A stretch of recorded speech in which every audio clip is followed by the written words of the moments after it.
Sa video na to ay gusto ko lang na-share sa inyo kung paano ilagay ang terminal lock sa wire.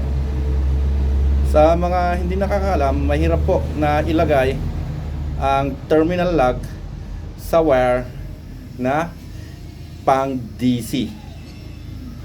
Mas madaling ilagay ang terminal lock sa mga cable na pang AC.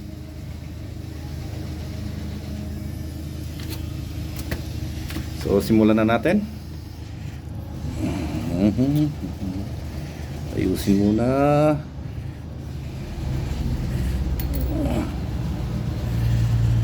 So, ito po ay ginagamit na pang fishing line po to.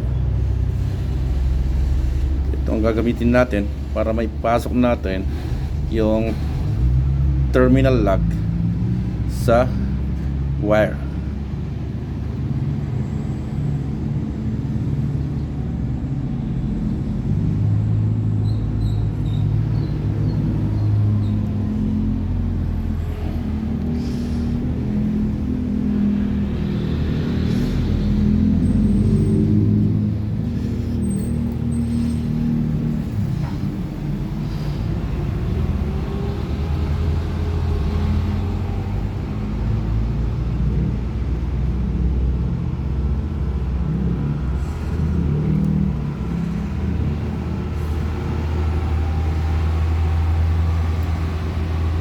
So, ayan, nailagay na yung terminal lock sa DC wire.